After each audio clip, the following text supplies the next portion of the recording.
ദൈവ തിരുനാമത്തിന് മഹത്വമുണ്ടാവട്ടെ.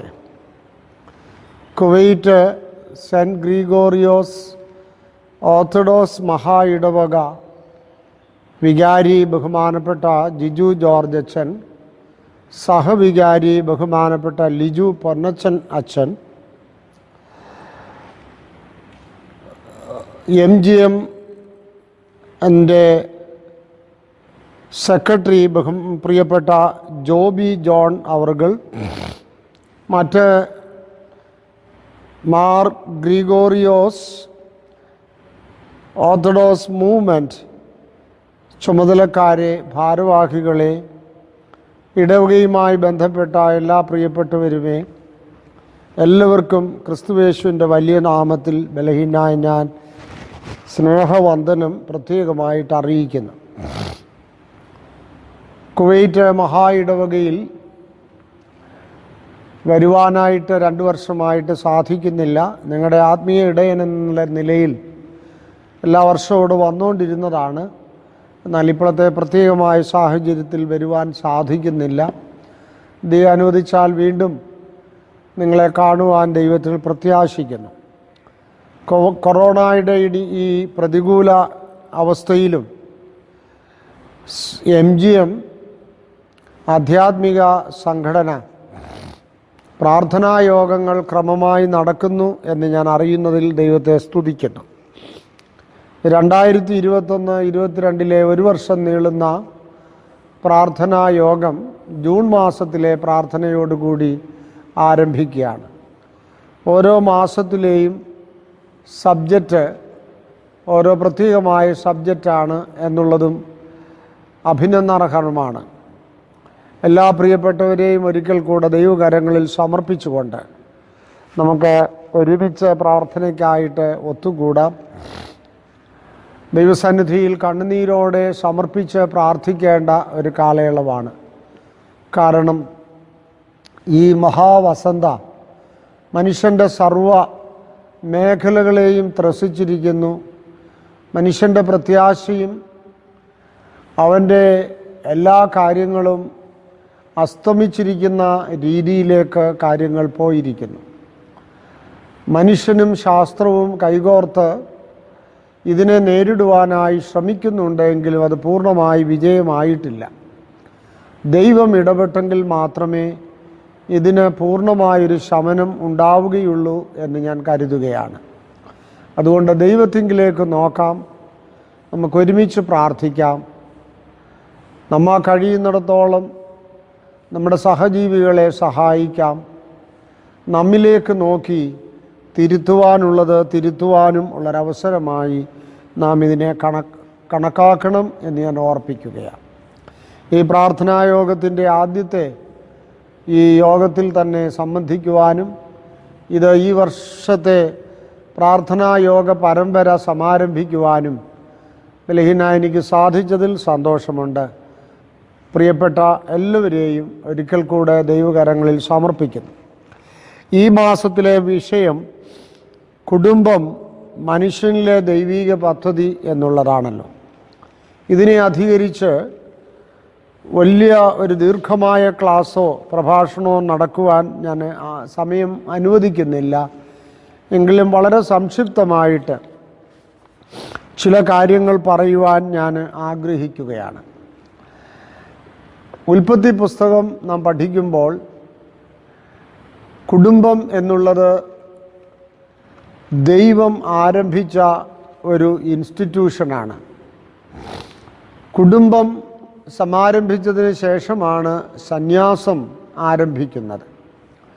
വേദപുസ്തകം ആദിയോടന്തം നോക്കുമ്പോൾ കുടുംബത്തിൻ്റെ കഥകളും കുടുംബത്തിലൂടെ ദൈവം ഇടപെടുന്നതും ഒക്കെ കാണുവാനായിട്ട് സാധിക്കും. വെളിപാട് പുസ്തകത്തിൽ വരുമ്പോൾ പുതിയ ആകാശവും പുതിയ ഭൂമിയുമുള്ള ഒരു വലിയ മാനവികമായ കുടുംബത്തിൻ്റെ പ്രത്യാശയും വെളിപാട് പുസ്തകത്തിൽ കാണുവാൻ സാധിക്കും.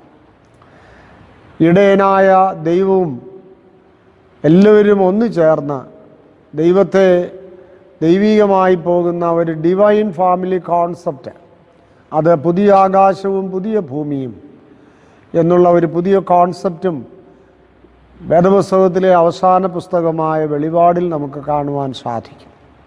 അതുകൊണ്ട് ഞാൻ പറഞ്ഞു വന്നത് മറ്റൊന്നുമല്ല, family is the institution constituted by God himself. ദൈവമാണ് കുടുംബ വ്യവസ്ഥിതി സമാരംഭിച്ചത്. ഇത് സമൂഹത്തിലെ അടിസ്ഥാനപരമായ ഒരു യൂണിറ്റാണ്. സമൂഹത്തിലെ മാത്രമല്ല, ഇടവകയുടെ ആയാലും ഏത് തലത്തിൽ നോക്കിയാലും കുടുംബമാണ് ദ ഫണ്ടമെൻ്റൽ യൂണിറ്റ്. സങ്കീർത്തന പുസ്തകം 87-ാം അധ്യായം 5-6 വാക്യങ്ങളിൽ ഇവനും അവനും അവിടെ ജനിച്ചു എന്ന് യഹോവ വംശങ്ങളെ എഴുതുമ്പോൾ എഴുതും. അതുകൊണ്ടൊരു മനുഷ്യന് സ്വർഗരാജ്യത്തിൽ ചെന്നാലും അവന് ഇന്ന കുടുംബത്തിൽപ്പെട്ടു എന്നുള്ള ആ കുടുംബ സങ്കല്പം അവിടെയും നമുക്ക് കാണുവാൻ സാധിക്കും. യഥാർത്ഥത്തിൽ മലയാളം വാക്ക് ഫാമിലി എന്നുള്ളതിന് കുടുംബം എന്നുള്ളതാണ്. കുടുംബമെന്ന് കേൾക്കുമ്പോൾ തന്നെ നമ്മുടെ മനസ്സിൽ വലിയൊരു സംതൃപ്തി കിട്ടുന്ന ഒരു വാക്കാണ്. കുടുംബം എന്ന വാക്കിൻ്റെ ലിറ്ററൽ മീനിങ് തന്നെ കൂടുമ്പോൾ ഇമ്പം എന്നാണ്. പലപ്പോഴും കുടുംബത്തിൽ ഇമ്പവും സന്തോഷവും ആനന്ദവും കരുതലും ഉണ്ടാവേണ്ടതാണ്. ഇന്ന് പല കുടുംബങ്ങളിലും ഇതിന് പകരം പ്രതികൂലമായ ഒരവസ്ഥയാണ് ഉണ്ടാകുന്നത് എന്നുള്ളത് നാം ഓർക്കണം. യഥാർത്ഥത്തിൽ കുടുംബത്തിലാണ് നല്ല പാരമ്പര്യങ്ങൾ സൃഷ്ടിക്കപ്പെടുന്നത്. അതുകൊണ്ട് പാരമ്പര്യങ്ങളുടെ പരമ്പര സൃഷ്ടിക്കപ്പെടുന്ന ഒരു വ്യവസ്ഥിതി കൂടിയായിട്ട് കുടുംബത്തെ നമുക്ക് കാണുവാൻ സാധിക്കും. പാരമ്പര്യങ്ങളുടെ പരമ്പര സൃഷ്ടിക്കുന്ന ഒരു വ്യവസ്ഥിതിയായിട്ട് കുടുംബത്തെ കാണുമ്പോൾ അത് പോസിറ്റീവായിട്ടുള്ള നന്മയുടെ പാരമ്പര്യങ്ങൾ അടുത്ത തലമുറയിലേക്ക് കൈമാറപ്പെടേണ്ടതാണ്. അതുകൊണ്ട് ഈ കുടുംബം, പ്രത്യേകിച്ച് നസ്രാണി കുടുംബങ്ങളെന്ന് പറയുമ്പോൾ അതിൻ്റേതായ മാഹാത്മ്യവും അതിൻ്റേതായ വ്യക്തിത്വവും അതിനുണ്ട് എന്നുള്ളതും ഞാൻ ഓർപ്പിക്കുകയാണ്. സാധാരണ ഒരു ഫ്രേസ് പറയാറുണ്ട്, A family in home and A family in house. ഇങ്ങനെ രണ്ടും പറയാറുണ്ട്. ഹോം എന്നുള്ളതിന് ഒരളവിൽ കുടുംബമെന്ന് പറഞ്ഞാൽ അർത്ഥം, ഹൗസ് എന്നുള്ളതിന് വീട്. A family in home is a കുടുംബം. A family in house is a വീട്. ഇത് തമ്മിൽ, ഈ ഫ്രേസുകൾ തമ്മിൽ ഒരു വ്യത്യാസമുണ്ട്. കുടുംബം എന്ന് പറയുമ്പോൾ ഞാൻ നേരത്തെ പറഞ്ഞതുപോലെ അതിൻ്റേതായ ഒരു ആകർഷണവും കരുതലും ആത്മാർത്ഥതയും ഒരു ഗാർഹിക ഭാവവും ഒക്കെ അതിലുണ്ട്, എൻ്റെ കുടുംബം. എന്നാൽ വീട് എന്ന് പറയുമ്പോൾ കുറച്ചുകൂടെ യാന്ത്രികമാണ്, സംതിങ് മെക്കാനിക്കൽ. അത് റെൻറ്റഡ് ഹൗസ് ആയാലും വല്ലവരുടെയും വീട്ടിൽ താമസിച്ചാലും ഒക്കെ അത് വീടാണ്. അതിനൊരു ശാശ്വതത്വമോ അതിനൊരു ആകർഷണീയതയോ അതിനൊരു സ്നേഹത്തിൻ്റെ കരുതലോ ഒന്നും ഇല്ല എന്നുള്ളതാണ്. അതുകൊണ്ട് നമ്മുടെ കുടുംബങ്ങൾ അത് ഹോമായിട്ട് മാറണം, കേവലം വീട് അല്ലെങ്കിൽ ഹൗസായി മാറരുത്. പല കുടുംബങ്ങളും ദേ ആർ ഇൻ ഹൗസ്, അപ്പനും അമ്മയും മക്കളും എല്ലാം കൂടെ വാടക വീട്ടിൽ താമസിക്കുന്ന പോലെ താമസിക്കുന്നു.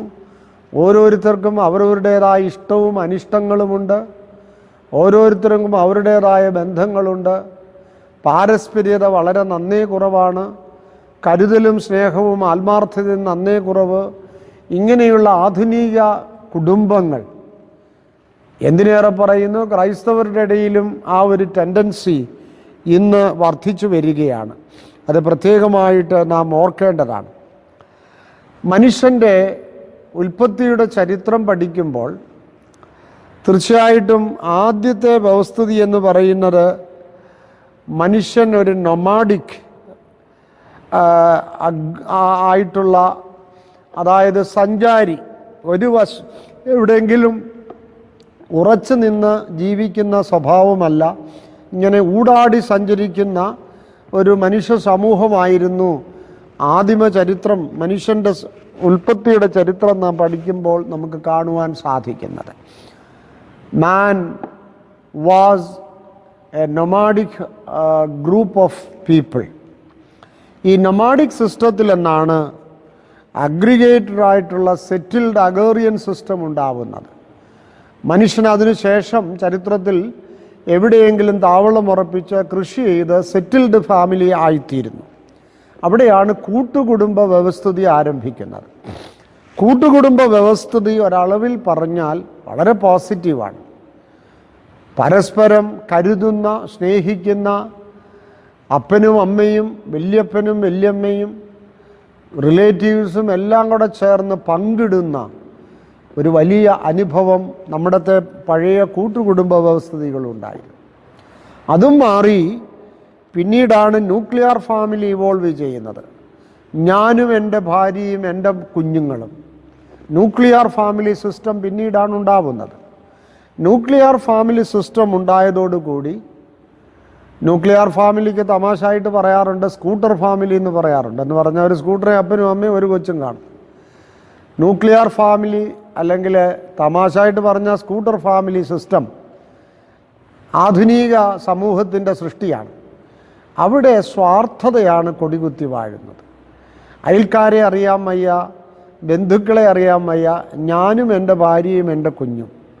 ഇങ്ങനെ ആ ബന്ധങ്ങൾ തന്നിലേക്കും തന്നെ ഒതുങ്ങുന്ന സ്വാർത്ഥതയുടെ ഒരു സിസ്റ്റം ആധുനിക സമൂഹത്തിൻ്റെ സൃഷ്ടിയാണ് എന്നുള്ളത് ഓർക്കണം. അതും ഇപ്പോൾ മാറി ഇപ്പോൾ കോഹാബിറ്റേഷൻ സിസ്റ്റം വരെ ആയിരിക്കുകയാണ്. എന്തിനേറെ പറയുന്നു, യൂറോപ്യൻ രാജ്യങ്ങൾ cohabitation system already now established.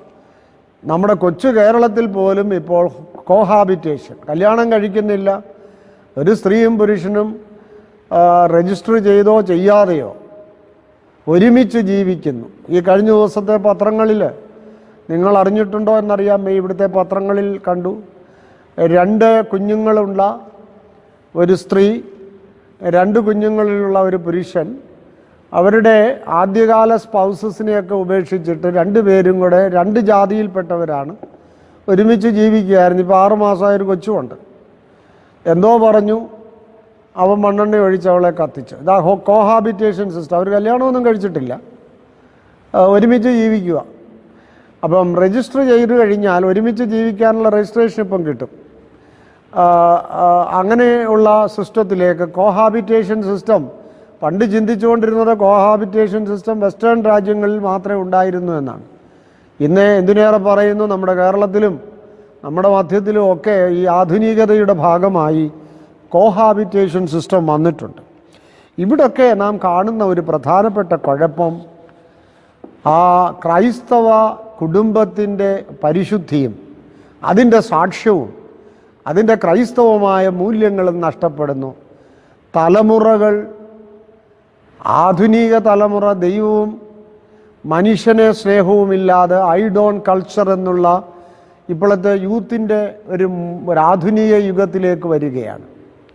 അതുകൊണ്ട് ഭാവിയെപ്പറ്റി നമ്മെപ്പോലെയുള്ളവരൊക്കെ വളരെ ഭയാശങ്കയോടെയാണ് കാണുന്നത്. കാരണം നമ്മുടെയൊക്കെ കുഞ്ഞുങ്ങളുടെ കാലത്ത് അപ്പനെയും അമ്മയും സഹോദരങ്ങളെ അറിയുമോ എന്ന് തന്നെ സംശയമാണ്. ഇപ്പോഴത്തെ മോഡേൺ യൂത്ത്സിൻ്റെ ഒരു കൾച്ചറാണെന്നല്ല ഐ ഡോണ്ട് കെയർ കൾച്ചർ. എൻ്റെ ലാപ്ടോപ്പ്, എൻ്റെ ഗേൾ ഫ്രണ്ട് അല്ലെ എൻ്റെ ബോയ് ഫ്രണ്ട്, ഓക്കെ, കല്യാണം പോലും വേണ്ട, ഇങ്ങനെ നടക്കുന്ന, അത് ആണും പെണ്ണും ഇപ്പോൾ ഒരുപോലെ ആയിരിക്കുക. പണ്ടൊക്കെ നമ്മുടെ സ്ത്രീകളെങ്കിലും വീടുകളിലിരുന്ന് പ്രാർത്ഥിക്കുകയും കുഞ്ഞുങ്ങളെ ധാർമ്മികതയിൽ വളർത്തുകയും ചെയ്യുന്നൊരു സിസ്റ്റം നമുക്കുണ്ടായിരുന്നു. അതൊക്കെ മാറി. ഇപ്പോഴത്തെ മോഡേൺ സ്ത്രീകൾ പോലും വല്ലാത്തൊരു നിലയിലേക്ക് അധപ്പതിച്ചിരിക്കുന്ന ഒരു ചുറ്റുപാട്. അതുകൊണ്ട് ഞാൻ ഇത്രയും പറഞ്ഞത് മറ്റൊന്നുമല്ല, ഇങ്ങനെയുള്ള ആധുനിക കുടുംബ വ്യവസ്ഥിതിയിൽ ദൈവികമായ പക്വതമായ പാരമ്പര്യം സൃഷ്ടിക്കുന്ന പരമ്പര ഹനിക്കപ്പെടുകയാണ്. നമ്മൾ പൂർവികർ നമുക്ക് കൈമാറി തന്ന ക്രൈസ്തവ ധാർമ്മികതയുടെ മൂല്യങ്ങൾ, ആധ്യാത്മികതയുടെ അടിസ്ഥാന തത്വങ്ങൾ, സ്നേഹത്തിൻ്റെയും കരുതലിൻ്റെയും ദയാവായ്പകൾ ഒക്കെ അന്യം നിൽക്കുന്ന സ്വാർത്ഥത കൊടികുത്തി വാഴുന്ന ആധുനികതയുടെ ഒരു ബന്ധങ്ങൾ ഇന്ന് ആകുകയാണ് എന്നുള്ളത് ഞാൻ പറഞ്ഞു എന്ന് മാത്രമേ ഉള്ളൂ. പ്രിയപ്പെട്ടവരെ, ഞാൻ രണ്ടാമതായി ഈ വിഷയവുമായി ബന്ധപ്പെട്ട് ഓർപ്പിക്കുവാനുള്ളത്, ഞാൻ പലപ്പോഴും കുവൈറ്റിലൊക്കെ വന്നിട്ടുള്ളപ്പോഴും നിങ്ങളെ കാണുവാനായിട്ട് എൻ്റെ ഭദ്രാസനം എന്ന നിലയിൽ പലപ്പോഴും നിങ്ങളെ കാണുവാനൊക്കെ വന്നിട്ടുള്ളപ്പോഴും ഒക്കെ ഞാൻ പറഞ്ഞതായിരിക്കാം, ഞാൻ ഓർക്കുന്നില്ല. Family is a miniature heaven on earth, but we can make it miniature hell. ഓരോ കുടുംബവും ക്രൈസ്തവ പശ്ചാത്തലത്തിൽ നിന്ന് പറയുമ്പോൾ സ്വർഗത്തിൻ്റെ ഒരു പ്രതീതിയാണ്. A mini heaven on earth. നമ്മുടെ കുടുംബങ്ങൾ സ്വർഗത്തിൻ്റെ പതിപ്പായി തീരണം. സ്വർഗത്തിൻ്റെ പതിപ്പായി നമ്മുടെ കുടുംബങ്ങൾ തീരണമെങ്കിൽ ഞാൻ ചുരുക്കി അങ്ങ് പറയുകയാണ്, 5-6 കൂട്ടം കാര്യങ്ങൾ ശ്രദ്ധിക്കണം. ഒന്ന്, the voice of praise through worship is echoed in our homes. ദൈവസ്തുതിപ്പിൻ്റെ ശബ്ദം, ആരാധനയുടെ ശബ്ദം നമ്മുടെ കുടുംബങ്ങളിൽ കേൾക്കപ്പെടണം. ഈ ഒരു പാരമ്പര്യം ഞാൻ കഴിഞ്ഞ ഞായറാഴ്ച പരുമലപ്പള്ളി പ്രസംഗിച്ചപ്പോൾ പറഞ്ഞതുപോലെ ഹോം മിനിസ്ട്രി ഇന്ന് അന്യം നിൽക്കുകയാണ്. വീടുകളിൽ നമ്മുടേതായ ഒരു ഹോം മിനിസ്ട്രി ഉണ്ടായിരുന്നു. ആ ഹോം മിനിസ്ട്രി അന്യം നിൽക്കുന്ന ഈ സമയത്ത് കൊറോണ ലോക്ക്ഡൗൺ സിറ്റുവേഷനിൽ ആ ഹോം മിനിസ്ട്രി വീണ്ടും പുനരാരംഭിക്കുവാനുള്ള ഒരു അവസരം കൂടെയാണ്.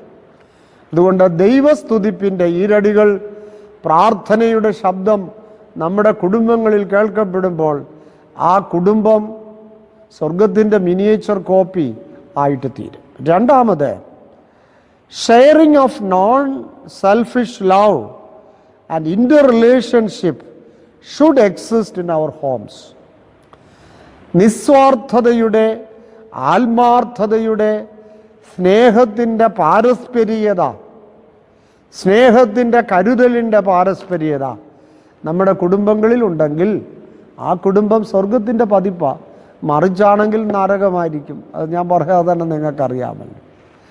ഞാൻ വിശദീകരിക്കുന്നില്ല, നിങ്ങൾ ചിന്തിച്ചു കൊള്ളുക.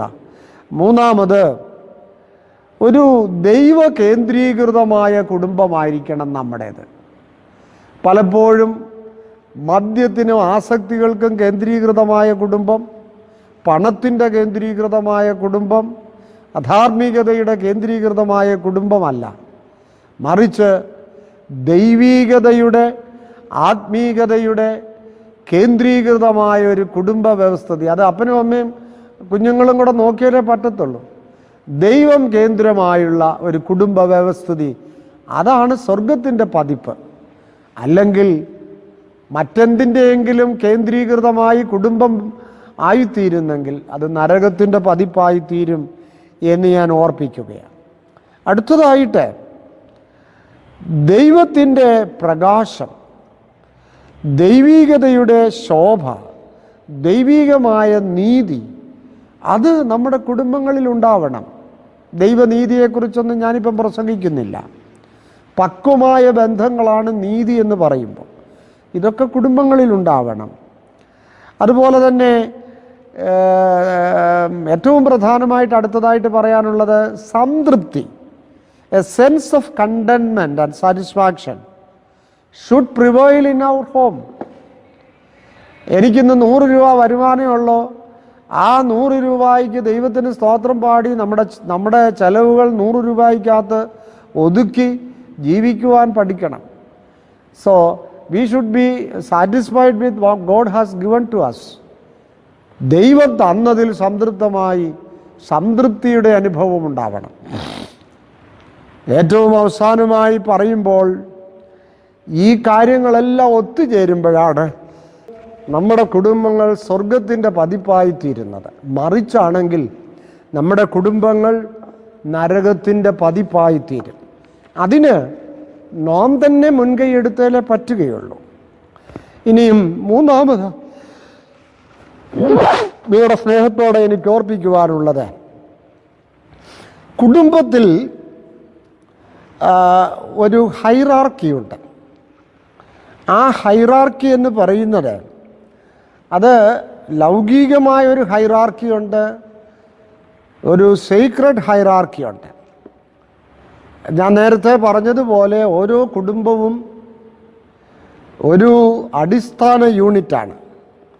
ആ ഹൈറാർക്കി, ഒരു ഹൈറാർക്കിയിൽ ഓരോ വ്യക്തിയും ഓരോ കുടുംബവും ഈ ലോകത്തിൻ്റെ സിറ്റിസൺ ആയിരിക്കുന്ന പോലെ തന്നെ സ്വർഗത്തിൻ്റെ സിറ്റിസൺ കൂടിയാണ്. നമുക്ക് രണ്ട് കിങ്ഡമുണ്ട്, the secular kingdom and the heavenly kingdom.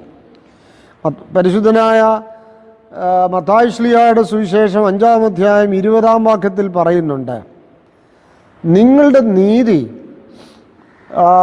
ലോകനീതിയെ കവച്ചു വെക്കുന്നതായിരിക്കണം.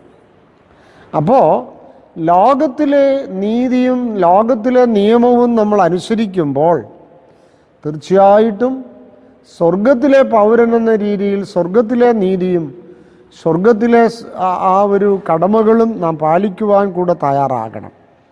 അങ്ങനെയുള്ള കുടുംബങ്ങളിലാണ് നല്ല നല്ല ക്വാളിറ്റിയുള്ള ക്രൈസ്തവ വ്യക്തിത്വങ്ങൾ ഉടലെടുക്കുന്നത്. അതുകൊണ്ട് in secular hierarchy and secret hierarchy നമ്മുടെ കുടുംബങ്ങളിൽ ഈ ഡുവലിസം, രണ്ട് സിറ്റിസണാണ് നമ്മൾ. ലോകത്തിൻ്റെ പൗരത്വമുണ്ട്, സ്വർഗരാജ്യം ദ കിങ്ഡം ഓഫ് ഹെവനിൻ്റെ പൗരത്വമുണ്ട്. ഈ രണ്ട് പൗരത്വവും അതിൻ്റെ നിയമങ്ങളും നിയമാവലികളും ബന്ധങ്ങളും ആധ്യാത്മികതയും ധാർമ്മികതയും ഒരുപോലെ പുലർത്തുമ്പോഴാണ് നല്ല ക്രൈസ്തവ മൂല്യമുള്ള വ്യക്തിത്വങ്ങൾ ഉടലെടുക്കുന്നത്. സാധാരണ പറയുന്നത് trade marks of A Christian എന്നാണ് പറയുന്നത്. ട്രേഡ് മാർക്കുള്ള നല്ല ക്രിസ്ത്യാനികളുണ്ടാകും. സ്നേഹത്തിന് അർഹതയില്ലാത്തവരെ സ്നേഹിക്കുന്നവൻ, ലൗകികതയിൽ നിന്ന് അകന്നു മാറുന്നവൻ, നാക്കിനെ നിയന്ത്രിക്കുന്നവൻ, വിശുദ്ധിയിൽ അനുദിനം വളരുന്നവർ, കഷ്ടതയുണ്ടാകുമ്പോൾ ക്ഷമയോടെ സഹിക്കുന്നവർ, ദൈവിക ജ്ഞാനം സമ്പാദിക്കുവാൻ തൃഷ്ണയുള്ളവർ, ദൈവികതയിൽ സന്തോഷിക്കുന്നവർ, ക്രിസ്തുവിൽ ആസക്തിതമായ ജീവിതം നയിക്കുന്നവർ, ഇതൊക്കെയാണ് ക്രൈസ്തവ മൂല്യങ്ങൾ എന്ന് പറയുന്നത്.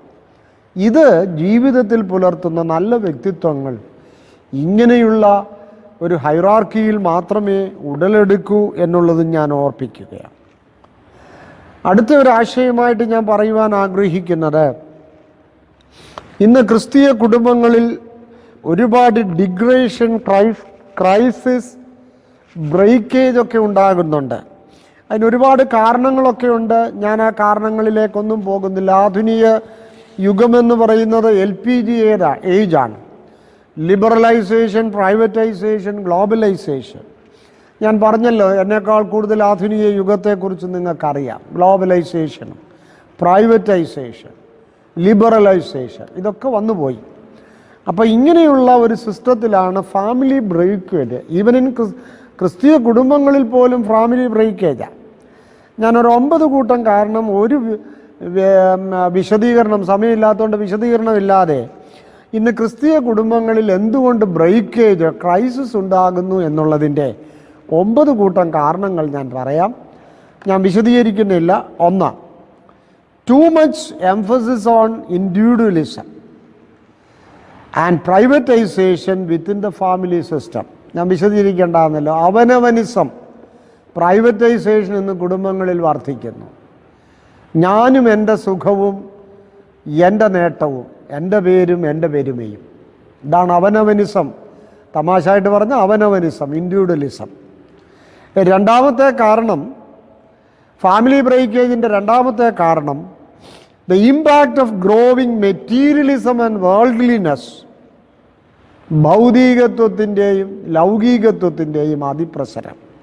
3, influence of substance abuse, alcoholism, drugs.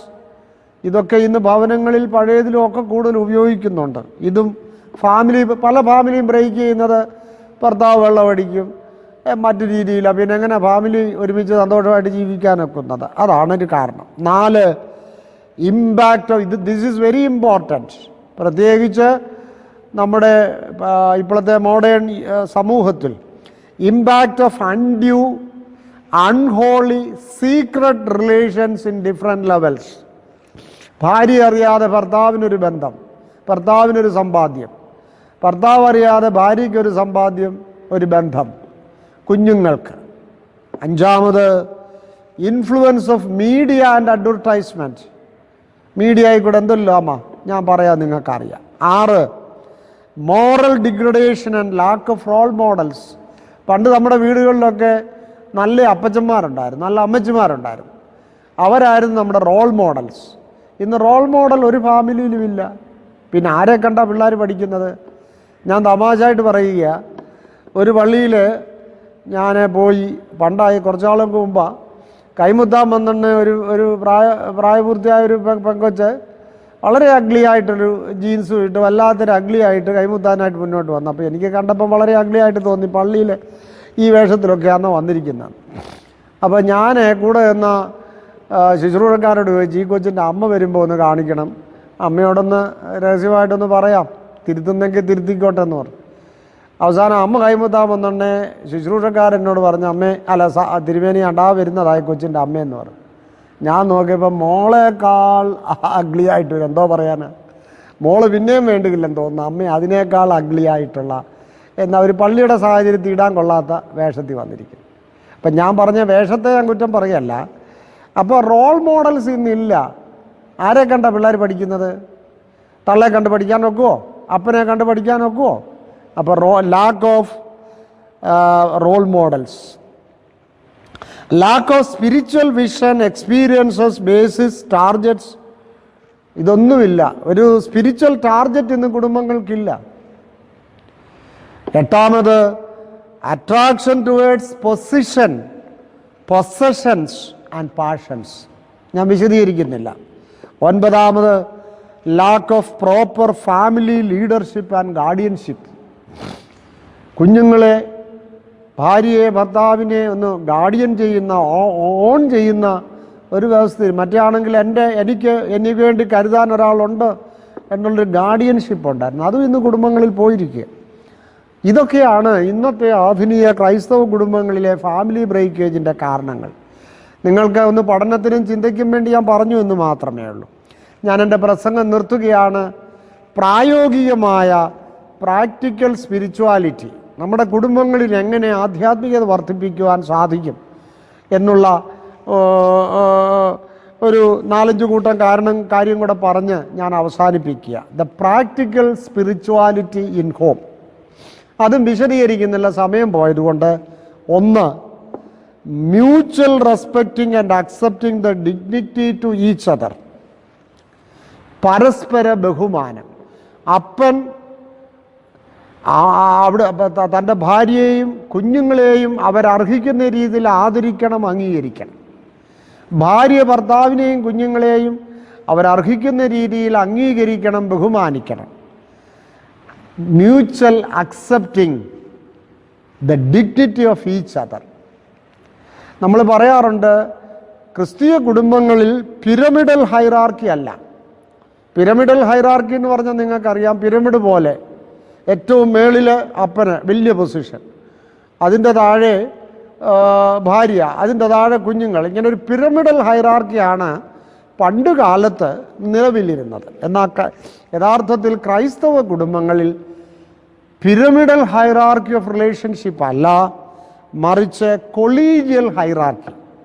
പരസ്പര സ്നേഹം, പരസ്പര സഹവർത്തിത്വം, പരസ്പരം ആദരിക്കുന്ന ഒരു യൂണിറ്റിയുടെ അതാണ് തീർച്ചയായിട്ടും പ്രാക്ടിക്കൽ സ്പിരിച്വാലിറ്റിയുടെ ഒന്നാമത്തെ. ഇത് നിങ്ങളൊന്ന് പ്രാക്ടീസ് ചെയ്തേ. ഞാൻ എൻ്റെ ഭാര്യയെ അംഗീകരിക്കുന്നു, എൻ്റെ ഭാര്യയെ ആദരിക്കുന്നു, എൻ്റെ കുഞ്ഞുങ്ങളെയും. ഭാര്യ തിരിച്ചും ചിന്തിച്ചാട്ട് അവിടെ സ്നേഹമുണ്ടാവും, സമാധാനമുണ്ടാകും. അതുകൊണ്ട് പ്രായോഗിക ആധ്യാത്മികതയുടെ ഒന്നാമത്തെ പോയിൻ്റാണ് ഞാൻ പറഞ്ഞത്. രണ്ടാമത്തെ പോയിൻ്റ്, ബിക്കമിങ് വൺ ബോഡി. മത്തായിയുടെ സുവിശേഷം 19-6 ഞാൻ വാക്യമൊന്നും പറയുന്നില്ല. A sense of union, A sense of oneness should remain. ഞാനും എൻ്റെ ഭാര്യയും എൻ്റെ കുഞ്ഞുങ്ങളും എൻ്റെ കുടുംബവും ഞങ്ങൾ ഒന്ന്. ഞാൻ സാറിന് കല്യാണം നടത്താറുള്ളപ്പോൾ ഇത് തന്നെ പറയാറുണ്ട്. ഞങ്ങൾ തമ്മിൽ അഭിപ്രായ വ്യത്യാസമില്ല. അത് അവരുടെ ചിന്തകളിലും സംസാരത്തിലും നോട്ടങ്ങളിലും ദർശനങ്ങളിലും പ്രവർത്തനങ്ങളിലും that sense of oneness, feeling of oneness should remain. അതിന് സാധാരണ പറയാറുണ്ട്, ഒരു ക്രിസ്ത്യൻ ഫാമിലിയിൽ husband is considered to be the head, എല്ലാത്തിനെയും നിയന്ത്രിക്കുകയും ഏകോപിപ്പിക്കുകയും ചെയ്യുന്ന ഹെഡ്, അത് ഭർത്താവാണ്. Wife is considered to be the heart, എല്ലാവരെയും സ്നേഹിക്കുന്ന കരുതുന്ന ഭാര്യ. കുഞ്ഞുങ്ങൾ ആ ശരീരത്തിലെ ഓർഗൻസാണ്. ഈ ഒരു കോൺസെപ്റ്റാണ് ക്രിസ്ത്യൻ കോൺസെപ്റ്റ്. അപ്പം എ സെൻസ് ഓഫ് വൺനെസ്, ഇതാണ് പ്രാക്ടിക്കൽ സ്പിരിച്വാലിറ്റിയുടെ രണ്ടാമത്തെ ആശയം. 3, നമ്മുടെ കുടുംബങ്ങളിൽ ഭക്തിയുടെ ഭാവം വർദ്ധിക്കണം.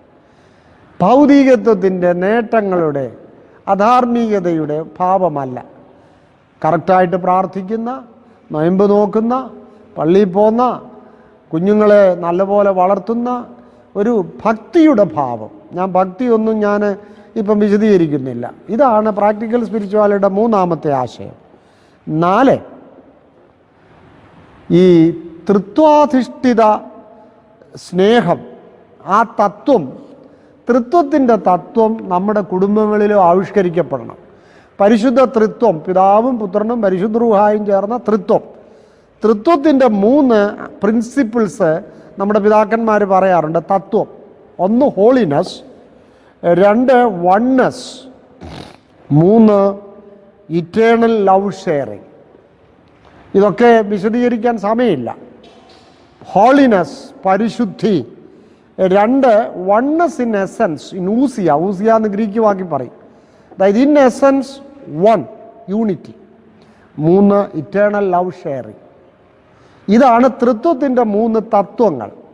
ഈ 3 തത്വങ്ങൾ നമ്മുടെ കുടുംബങ്ങളിലും ആവിഷ്കരിക്കപ്പെടണം. അതുകൊണ്ടാണ് പരിശുദ്ധനായ കൈസറിയിലെ ബസേലിയോസ് പറയുന്നത്, the holy trinity is the supreme and ultimate model of family life. കുടുംബജീവിതത്തിൻ്റെ സുപ്രീം മോഡൽ എന്ന് പറയുന്നത് ത്രിത്വമാണ്.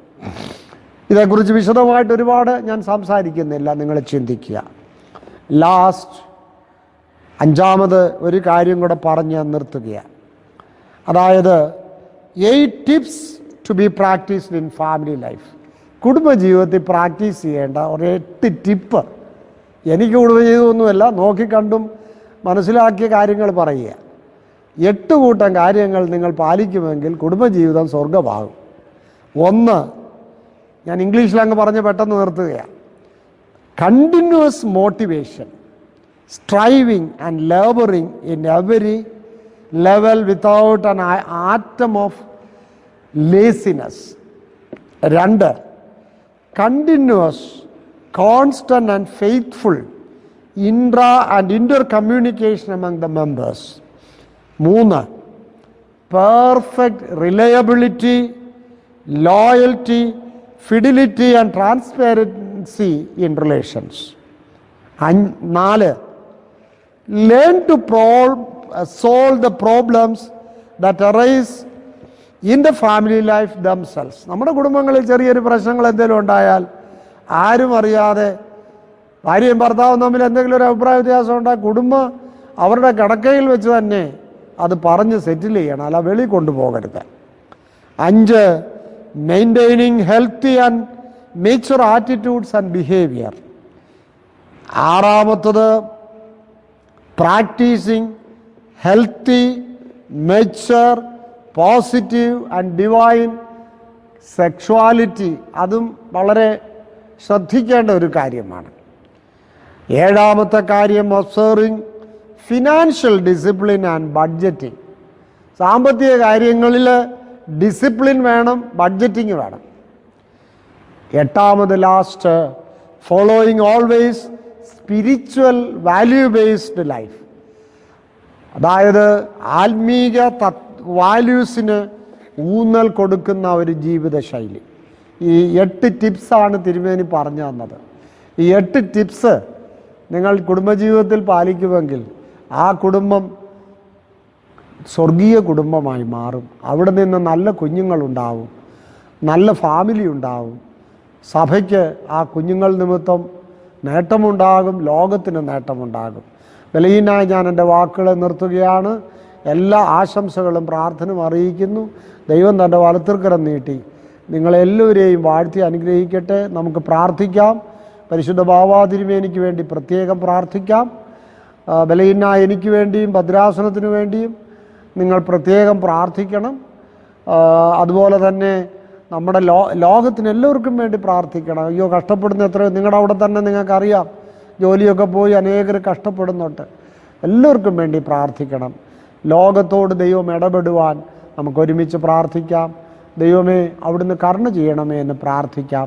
ഒരിക്കൽ കൂടെ സ്നേഹവും പ്രാർത്ഥനയും നിറഞ്ഞ നിങ്ങളോടുള്ള നിങ്ങളുടെ ഇടയൻ എന്നുള്ള നിലയിൽ ഞാൻ അറിയിച്ചുകൊണ്ട് ഞാൻ എൻ്റെ വാക്കുകളെ നിർത്തുന്നു. ദൈവം നമ്മെ അനുഗ്രഹിക്കട്ടെ.